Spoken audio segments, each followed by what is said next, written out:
प्यारे बच्चों अस्सलामुअलैकुम। मैं अंसारी रुबीना अब्दुल हमीद बेवनार colony municipal Urdu school number 2 से आपके लिए एक नज़्म लेकर हाजिर हूँ। नज़्म नंबर 7, ए माओ बहनों बेटियों। इसके शायर मौलाना अल्ताफ़ हुसैन हाली। आइए पहली बात की तरफ। हमारे घर में बहुत से लोग हमसे मोहब्बत करने वाले होते हैं। दादा जान, नाना जान, अब्बा, चाचा, मामू, भाई नौकरी मुलाजिमत करके ये हमारे लिए कमाते हैं, हमें अच्छा खिलाते और पहनाते हैं।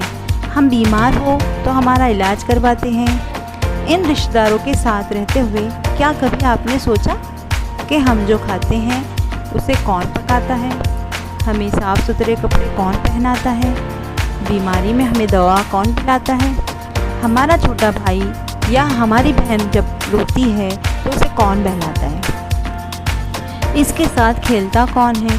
इन सवालों के जवाब आप बहुत अच्छी तरह जानते हैं। इन जवाबात को जहन में रखकर मौलाना हाली की ये नज़्म पढ़िए, जिसमें माँ, बहन, बेटी या औरत की समाजी और घरेलू हैसियत को उजागर किया गया है।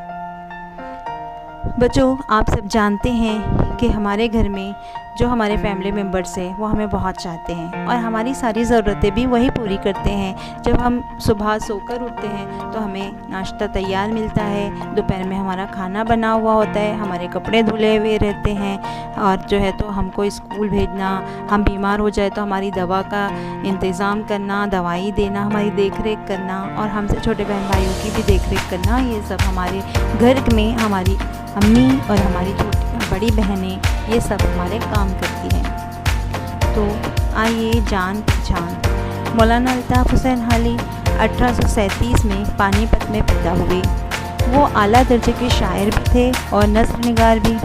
नस्र में उन्होंने कई किताबें लिखी हैं। कौम व मिल्लत की इस्लाह के लिए उन्होंने बहुत सी नज़में कही है। मुजद्दस हाली उनकी मशहूर तवील नज़्म है।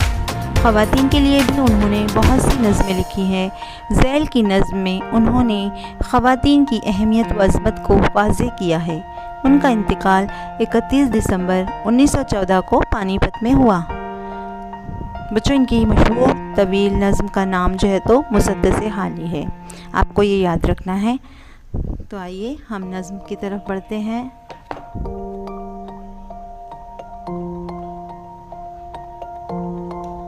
ए माओ बहनों बेटियों, दुनिया की ज़ीनत तुमसे है। ज़ीनत का मतलब होता है सजावट, यानी दुनिया में जो खूबसूरती है, सजावट है, वो औरतों की वजह से है। मुल्कों की बस्ती हो तुम्हें, कौमों की इज़्ज़त तुमसे है। यानी मुल्कों में जितनी भी आबादियाँ हैं या बस्ती है और जो कौम की इज़्ज़त है वो सिर्फ औरतों की वजह से है। तुम घर की हो शहज़ादियाँ, शहरों की हो आबादियाँ, गमगी दिलों की शादियाँ, दुख सुख में राहत तुमसे है। शादियाँ, यहाँ पर शादी से मुराद खुशी है। और बच्चों देखो, यहाँ पर दुख और सुख दोनों एक दूसरे के ज़िद है। यहाँ पर हमको ज़िदों को भी ध्यान में रखते हुए चलना है। तो शायर क्या कह रहा है, लड़कियों को, औरतों को मुखातिब करके कह रहा है कि तुम शहज़ादियाँ हो और शहरों की आबादियाँ हो, दुखी दिलों की खुशी हो और दुख सुख में यानी तकलीफ़ में भी और आराम में भी राहत जो है तो औरतों की वजह से है। तुम हो तो गुर्बत है वतन, तुम बिन है वीराना चमन, हो देश या परदेश, जीने की हलावत तुमसे है। यहाँ पर शायर क्या कह रहा है कि अगर हम वतन में हैं ना भी हो तो हमको तुम्हारी याद सताती है और तुम ना हो तो चमन भी हमको वीराना लगता है।